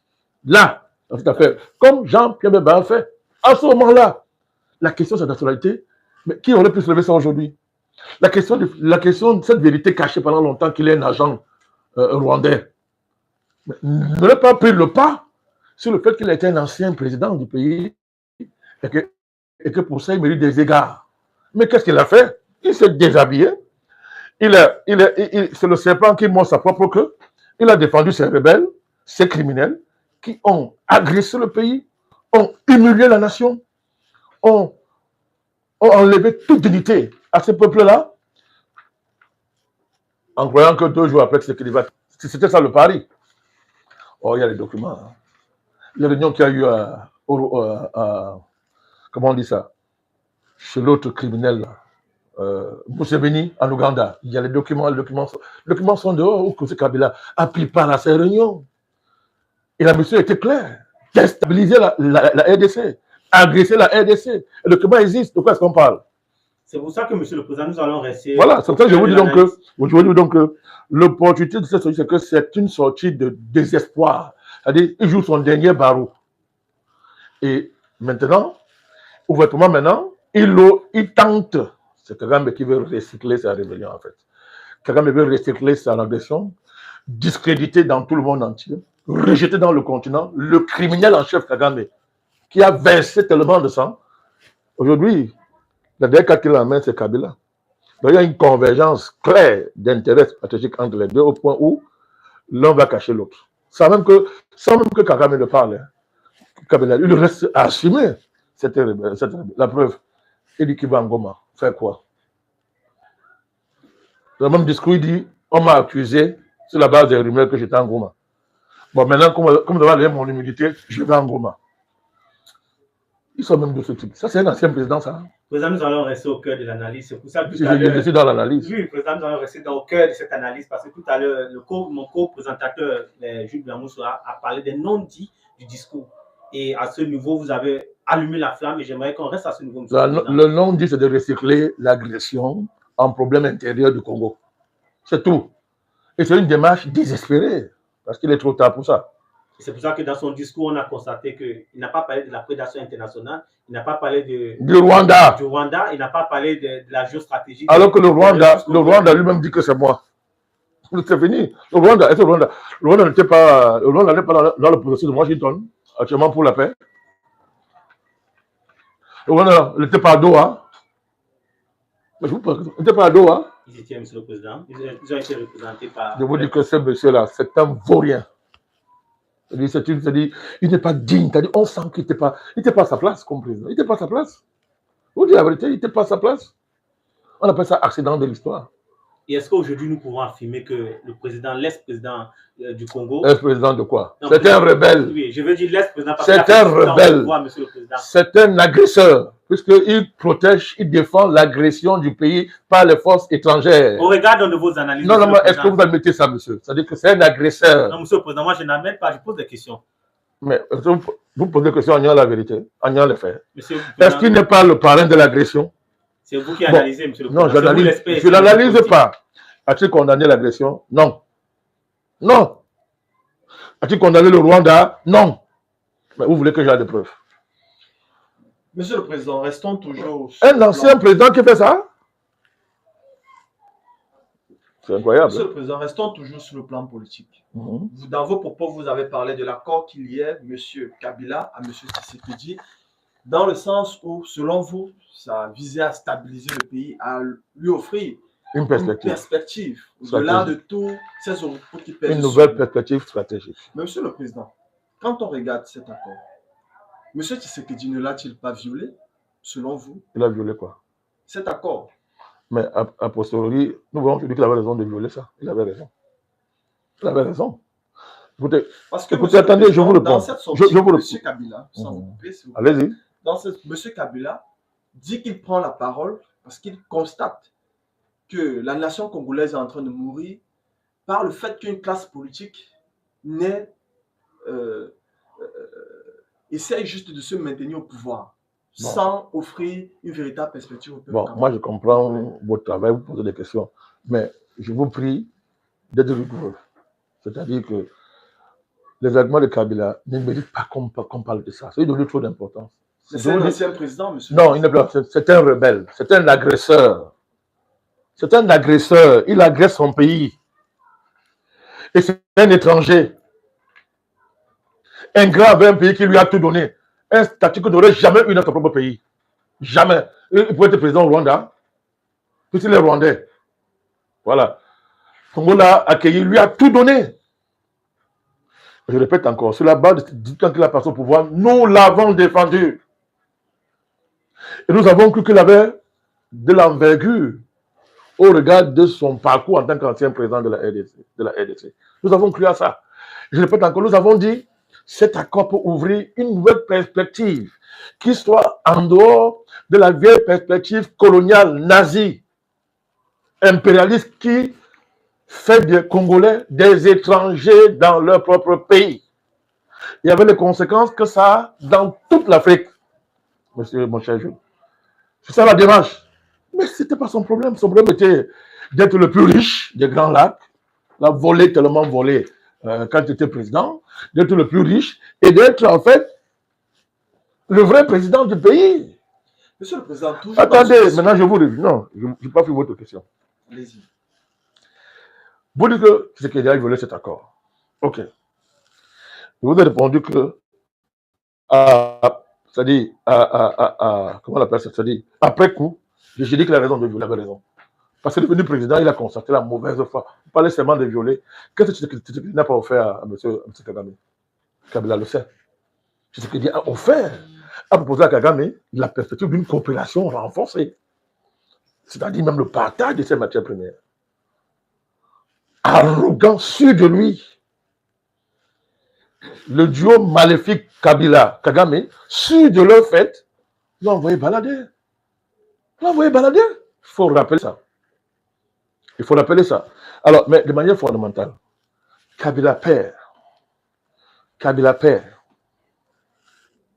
derrière lequel ce voyou-là est devenu président, quand Kabila accepte l'alliance avec le Rwanda, l'Ouganda, il est devenu patron de l'AFDL à l'époque. Mais ne savait-il pas que les Rwandais étaient des... Ils connaissaient le projet rwandais? Je vous dis, ces discours sont là, avec construit ce discours. Mais il a dit que c'était tactique. C'était tactique. Je voulais qu'une fois arrivé, je vais les chasser. Il a payé de sa vie. Donc, c'est pas ce qui a créé cette situation avant d'arriver au pouvoir. Sa démarche politique, dans la même logique que son père, l'a amené dans une...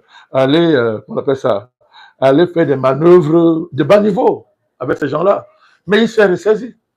Je ne peux pas condamner un homme politique qui défend son pays, bon sang. Attendez, peu importe son passé. Moi, si un homme politique a un passé, ça, il défend son pays dans le sens de la justice, dans le sens des principes universellement admis. Je veux le soutenir, mon cher Monsieur Kagame, que nous dénonçons avec la plus grande véhémence aujourd'hui.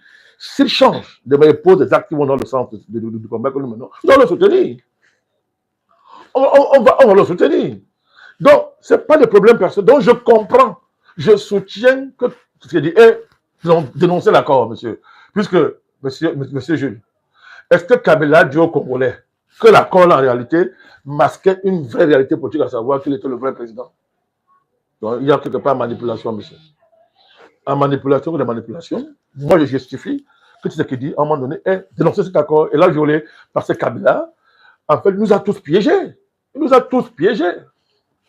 Monsieur le Président, Monsieur Tshisekedi, vous avez dit, avait raison de violer cet accord. Oui, je vais l'expliquer pourquoi. Quand on regarde le bilan que M. Kabila a ici, quand M. Tshisekedi prenait le pouvoir, parce que il est revenu largement dessus. C'est-à-dire sur le plan politique, il a laissé un pays stable, une nation pratiquement unifiée, il a laissé une armée bien structurée, il a pratiquement pacifié l'Est de la RDC, il a réussi à mettre un accord cadre qui arrangeait la sous-région. Et du jour au lendemain, M. Tshisekedi arrive au pouvoir. Les premiers chantiers qu'il attaque, la constitution, les modifications constitutionnelles,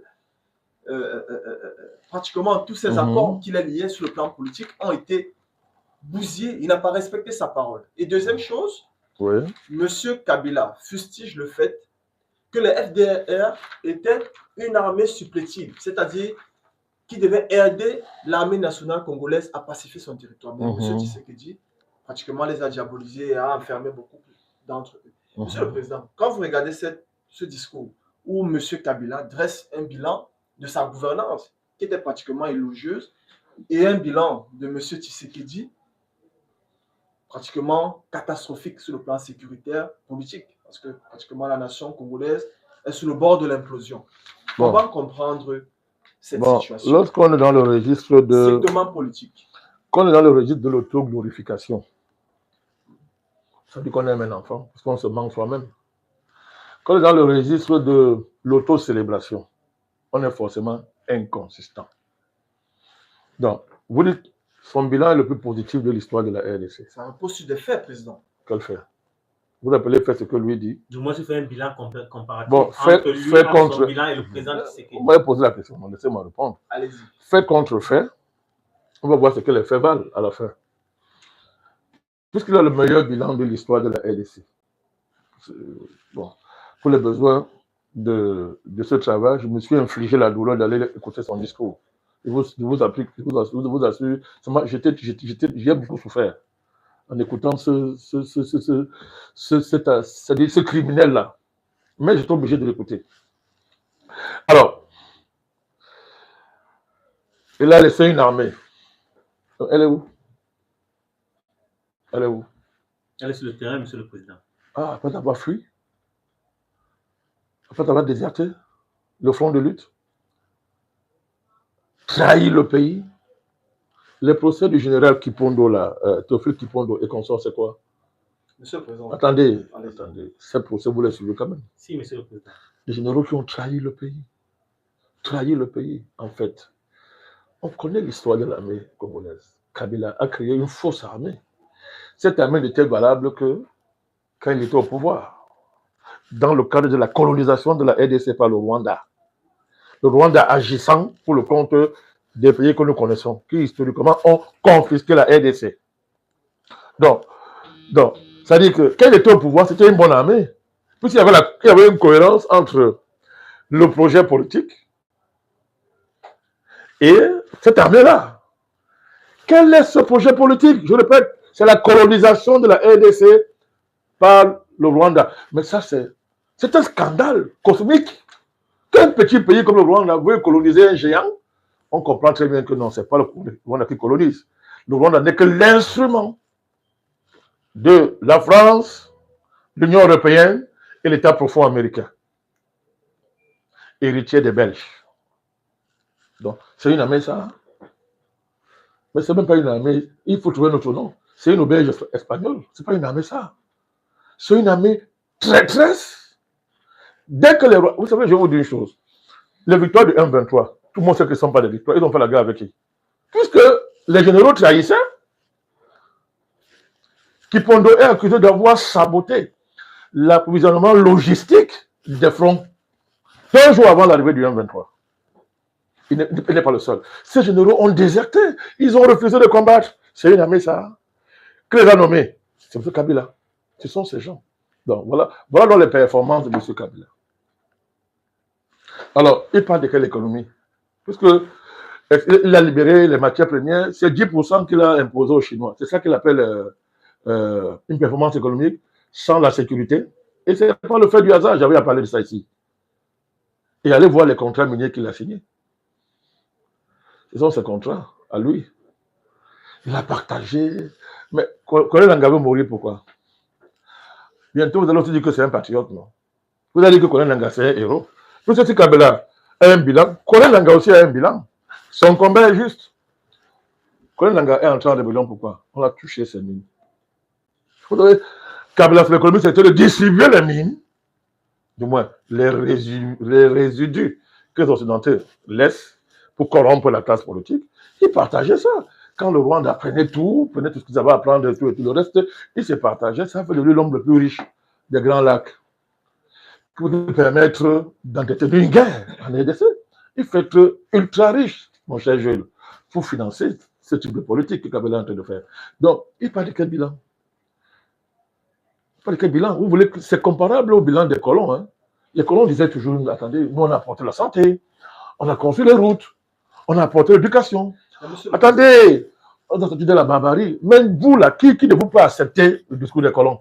Kabila est en train de justifier la colonisation de la RDC par son pays d'origine, le Rwanda, agissant pour le compte de l'étranger, par ses prétendues performances, le bilan. Quoi le bilan? Mais quels sont les mérites? Il n'y a pas d'armée. Quels sont les mérites du bilan de Tshisekedi? Son mérite, c'est d'avoir dit non à la colonisation du pays. Ça dépasse tout, le bilan. Il a dit non, et un nouveau pays est en train de naître. Certes, c'est embryonnaire, un nouveau pays est en train de naître. La preuve, Tshisekedi a obtenu des sanctions internationales, monsieur. Il a amené le monde entier à reconnaître que il y a longtemps, on a fermé nos yeux sur un génocide et sur la colonisation d'un pays africain, pas un pays frère, un pays voisin, qui servait de couverture à l'Occident.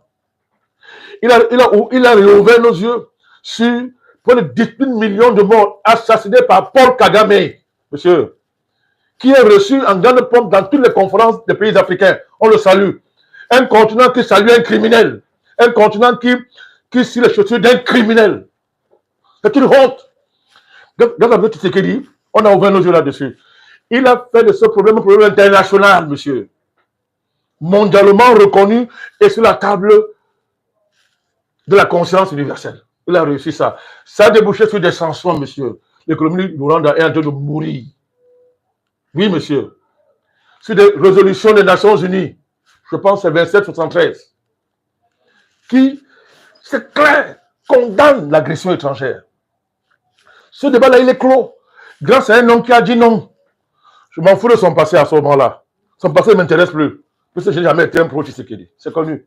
Mais quand je vois ça, je dis au moins, il a dit non, il s'est ressaisi. Et grâce à lui, il y a un accord qui a basculé les choses. Pas seulement pour la RDC, monsieur Diangeler, mon cher Jules, qui va redessiner toute l'économie de la sous-région. Les fameux 500 milliards d'investissements que l'Amérique s'apprête à investir dans ce pays. Ça va reconfigurer toute la sous-région, ça va ramener la paix, mais en déshabillant le criminel Kagame et en mettant fin à cette honte qui fait qu'en plein 21e siècle, un pays africain tue ses frères en plein jour, verse le sang, essaie de recoloniser sans état d'âme, en portant les vestes et en jouant au grand président, avec sa longue taille. Coloniser un pays comme ça, c'était une honte, monsieur. Mais si l'Afrique n'avait pas dormi, on aurait évité ça. Mais comment est-ce que nous sommes? Ce sont les remplaçants des organisateurs, c'est-à-dire l'Amérique. Mais un régime a changé. C'est maintenant Trump qui vient créer les conditions d'un tel espoir. Là où l'Afrique a démissionné. Alors, ne parlez pas de l'Union africaine. Parce que ne parlez pas de l'Union africaine. L'Union africaine n'a jamais condamné Paul Kagame. Jamais. Au contraire. Au contraire. Donc, quand on parle du processus de Luanda, Nairobi, mais ça ne servait à rien pendant longtemps. Il a fallu que Tshisekedi fasse ce qu'il a fait, réussisse à internationaliser le conflit, deuxièmement, que le pouvoir change aux États-Unis pour que cet accord commence à avoir un sens. En plus, dans le nouvel processus de paix, d'accord que les États-Unis ont imposé, c'est sur la base des accords de Luanda et de Nairobi. Parce que je connais l'Union africaine. Ils vont dire que non, non, non, c'est grâce à nous, c'est sur la base. Non, non, non, non, non. C'était du papier. Puisque on faisait des processus, Kagame venait quand il voulait. Il y a une réunion, il ne vient pas. La dernière réunion, c'était quoi là, en fin du mois de décembre. Est-ce qu'il est venu? Il narguait tout le monde, mais on lui faisait quoi? C'est le changement de pouvoir aux États-Unis qui ramène ce criminel à sa place. C'est même le sens même de la question que je voulais aborder. Vous parlez là du pan diplomatique, c'est-à-dire Tshisekedi a réussi à obtenir des sanctions de la part de l'ONU contre Paul Kagame. Monsieur le Président, nous savons que les États-Unis, la France, la Belgique, l'Union européenne en général, il a même réussi à discipliner les Ougandais sans faire une guerre avec eux. Hein. Eux m'ont dit que bon, arrêtons de voler. Voilà un autre pays voleur, un président voleur, il vole l'or du voisin. C'est un voleur, c'est un État voleur. C'est une honte. Alors vous voulez respecter les présidents comme ça? Si tu voles en plein jour, bon, ben là il est arrêté, lui et son fils, futur successeur qu'il a arrangé. Vous parlez de Kim Museveni, son fils, Yoweri. Son fils, le futur président. Il a introduit ouvertement. Je ne connais pas son nom. Je ne connais pas son nom parce que c'est un triste personnage pour l'Afrique. Je dis, je ne vais pas connaître son nom parce que c'est une honte pour l'Afrique. C'est un voleur. Il ne volait pas lors de la RDC. Museveni, c'est un voleur. Il faut appeler chat un chat. C'est un voleur, en plus un tueur. Parce qu'il protège, il est en connivence avec le grand tueur. Ils ont versé le sang pour l'or. Ils ont même fait pire que le blanc, que les colons. Et l'esclavagisme. Parce qu'au moins, on peut dire qu'ils n'étaient pas des frères de race. Mais voilà des frères de race, soi-disant, qui font pire que les colons.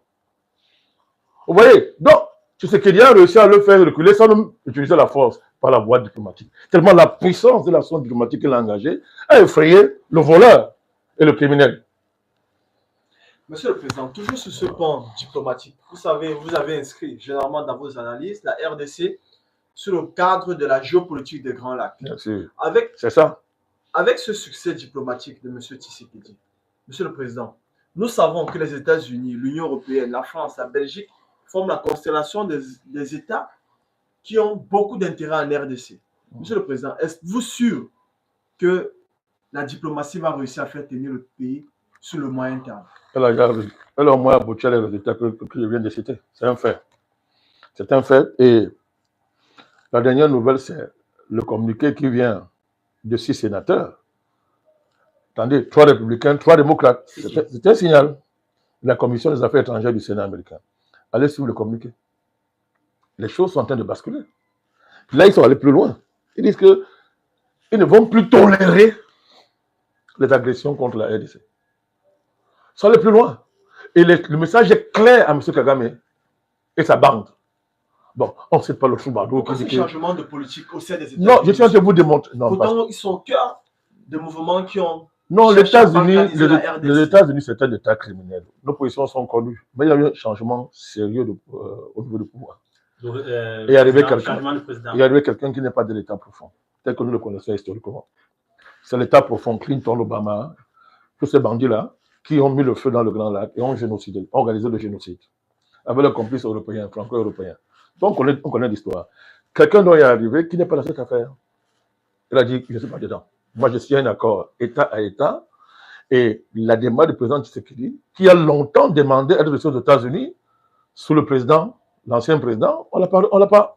Joe Biden. On l'a pas reçu. Plus de 15 fois. Voilà, on l'a pas reçu. Trump a compris l'opportunité que lui offrait la perspective dessinée par Tshisekedi, qui est une analyse lucide et réaliste de la situation de ce pays, a compris qu'il faut que je fasse ceci. Ça a pris. Donc, pour la question des minéraux, est au cœur de la géoéconomie mondiale. C'est la base de la géopolitique et la géoéconomie mondiale, surtout pour les États-Unis. Ils en ont besoin. C'est quasi existentiel pour les États-Unis. Monsieur le Président, nous allons rester donc sur la géopolitique, sur l'analyse géopolitique de la crise qui sévit en République démocratique du Congo. Nous savons que la République démocratique du Congo est en guerre depuis 30 ans, mais cette crise, c'est depuis décembre. Non, c'est depuis des siècles. Depuis la conférence de Berlin. Cette crise, c'est depuis décembre, Monsieur le Président. Non, c'est la continuité.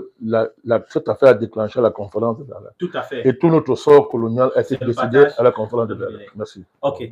Bon, déjà, depuis décembre, si on veut dire de manière moderne, cette crise sévit depuis en République démocratique du Congo. Je vous en prie. Il y a les crises en Ukraine. Il y a aussi une guerre à Gaza, si on peut dire comme ça.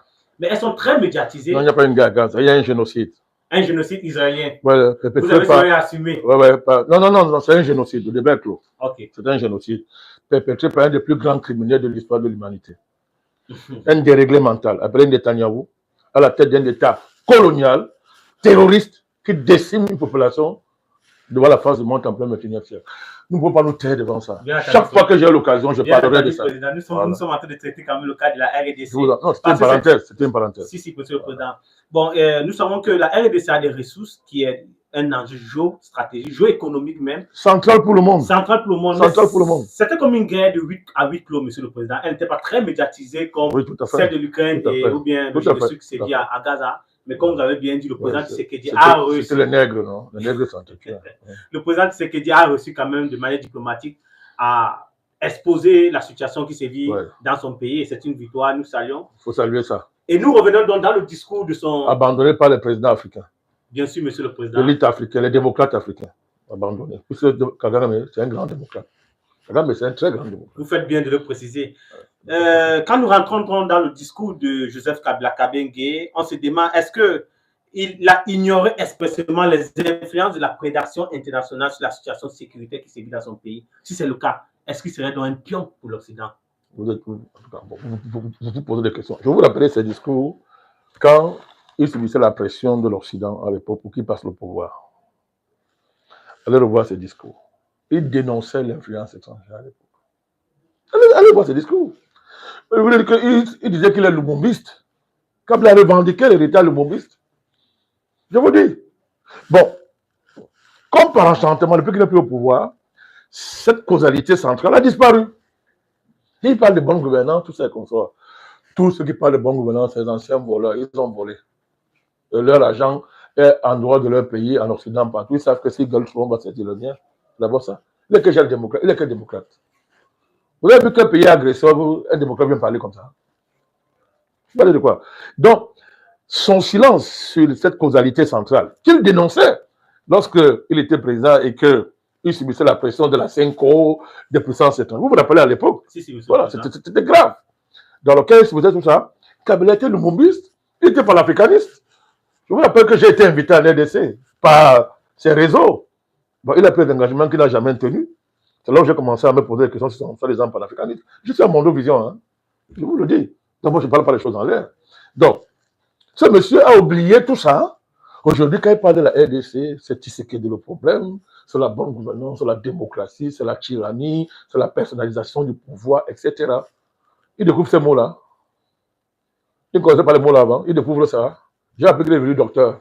C'est ce qu'il a appris dans sa thèse. Il a obtenu son doctorat. Monsieur le Président. Bon, doctorat en quoi? En bonne gouvernance, c'est ça? Bon, du moins, s'il y a un projet de balkanisation que vous avez dénoncé. Doctorat en démocratie, en bonne gouvernance. Non, il est possible qu'il ait découvert ça durant sa thèse. Moi, je ne sais pas. Monsieur le Président, la RDC est un pays cher. Vous avez toujours porté la crise. Je suis congolais. Exactement. Et vous avez eu à dénoncer la balkanisation de la République démocratique du Congo. Et quand le président, l'ex-président Joseph Kabila, insiste sur Ngoma, est-ce qu'il participe au processus de la balkanisation d'un pays où il a été président pendant 18 ans? Vous voulez qu'il change le mot. C'est un agresseur. Il est acteur de l'agression étrangère contre la RDC. Pourquoi vous voulez changer ça? Pourquoi vous voulez dire ex-président, ex-président? C'est un agresseur. Il est dans l'agression. C'est le chef moral de M23, de l'Alliance Fleuve Congo, tous ces petits qu'il invente la machin. Tout ça, c'est M23, je vous dis. La vraie armée de Kabila, c'est le M23. Je répète, la vraie armée de Kabila, là où il a vraiment investi, là, c'est le M23. Ce sont des affirmations graves que vous êtes en train de faire, monsieur le Président. Comment vous démontrez ça, Président? On demande ce qui est visible. On demande ce qui est visible par tout le monde. C'est une chaîne très, très suivie, monsieur le Président. On demande ce qui est visible. Comment? Il est condamné le M23. Au contraire, il fait son discours. Il dit que Tshisekedi est en train de martyriser les populations de Ngoma. Ce n'est pas le M23 qui martyrise les populations de Ngoma, monsieur Djengler, monsieur l'intervieweur. On demande ce qui est démontré. On demande ce que tout le monde voit. Il pleut. Vous dites qu'il faut démontrer qu'il pleut. Quand il pleut, vous dites que démontrer qu'il est en train de pleuvoir. Non. On constate qu'il pleut. Que quand vous dites, quand il parle de Ngoma, il a cru que Tshisekedi. Il dit que Tshisekedi est en train de martyriser la population de Ngoma. Donc, de facto, le M23 n'a rien fait en Ngoma. Ils sont les libérateurs. Et vous demandez quoi? Je dis que c'est son armée là-bas. C'est son armée. Parce qu'au pouvoir, il a tout fait pour ne pas le démanteler. Et chaque fois qu'il y a eu des accords avec le M23, c'était pour tromper les naïfs. La preuve, il n'y a pas d'armée. Les faux généraux ont été nommés partout. À tous les postes importants de l'armée et de l'administration, il a placé ces gens qui ont pour les motifs non décrits le Rwanda l'a gagné. Il faut maintenir la situation qui profite au Rwanda. Et indirectement à M. Kabila. Il va être l'homme le plus riche de l'Afrique. Voilà. Monsieur le Président, ce nouveau Kankan Moussa. Ce Kankan Moussa a été trop grand. Il y a des gens comme ça. Kankan Moussa a été grand. Un grand homme. Mais je prends pour vous dire les rêveries de quelqu'un qui se prend pour ce qui n'est pas, qui ne sera jamais. Monsieur le Président, a trahi son pays. Nous sommes en train de sortir. Il agresse son pays. Il agresse un pays qu'il a dirigé pendant 18 ans. Monsieur le Président. Quelle déchéance. Nous parlons là d'un ancien président. Laissez-moi ça. Non. Laissez ça. Je dis, vous ne verrez pas l'ancien président qui fait des choses comme ça. Vous avez vu que l'ancien président fait des choses comme ça. Il faut qu'on soit sérieux. Je veux dire que le titre de président là, c'est un danger. Parce que les Occidentaux, quand ils fabriquent un grand tueur, un criminel, on lui donne le titre de président. On s'assure qu'il est président. Et dès qu'il est président, il vole, il pille, il tue. Moi, on dit donc c'est un président. C'est un président. Vous savez, c'était le président qui animait la CEDEAO quand on était en train d'exterminer les populations du Mali, tous ces pays du Sahel. Vous l'avez à l'époque, s'il fallait avoir peur de leur titre, non, ce serait tu. Que ce sont les présidents. Non, nous avons dit non. Ils sont habillés en président. Ce sont les mercenaires. Nous allons dissoudre la CEDEAO. Donc, ce travail de pédagogie politique, n'est-ce pas, et d'éducation politique, il faut le faire avec Kabila. Laissez le titre d'ancien président. C'est pas important de rappeler ça. C'est un mercenaire qui est en train d'agresser son pays. C'est un chef rebelle. Il porte sur sa conscience tous les morts de Ngoma et de Bukavu. Et vous savez, dans les accords aux États-Unis, il y aura justice. Hein. À ce moment-là, on va voir à quoi a servi le ravage de sa barbe. Monsieur le Président, nous sommes pratiquement au terme de cette émission. Quelle est la suite selon vous? J'ai beaucoup d'espoir pour la RDC. Moi, je suis congolais. Nous serons toujours derrière la RDC. quel que soit le président, pourvu que cette dynamique continue. Il faut que ce pays ait une armée pour défendre son intégrité territoriale, pour sécuriser tout le pays. Il faut une armée dans ce pays. Il faut une nouvelle dynamique de valorisation de ces immenses richesses naturelles. Et contrairement à ce qu'on pense, hein, nous, on n'est pas... nous ne sommes pas des aigris. Je ne suis pas un Congolais aigri. Parce que je dis que je suis Congolais. Personne ne peut m'interdire de dire que je suis Congolais. Personne. Si Kabila dit que les Congolais, combien de fois moi alors? Voilà. Kabila dit que les Congolais, nous aussi on dit que les Congolais, dans le bon sens. C'est-à-dire que nous ne sommes pas aigris. Le destin de la RDC, c'est de dynamiser l'économie régionale. Parce que son marché naturel, c'est la région. L'axe d'expansion de l'économie de la RDC, c'est toute la région. Pour ne pas dire toute l'Afrique d'ailleurs. Donc, la paix va profiter à tout le monde. Ça va même aider les Rwandais à être moins aigris, du moins les pro-Kagame là, les Tutsis là. Ça va aider à ce qu'ils cessent de croire que pour obtenir ce qu'ils n'ont pas, il faut devenir des criminels. On peut partager la richesse. Mais dans une dynamique panafricaniste digne de ce nom. Digne de ce nom. Mais il faut arrêter ça.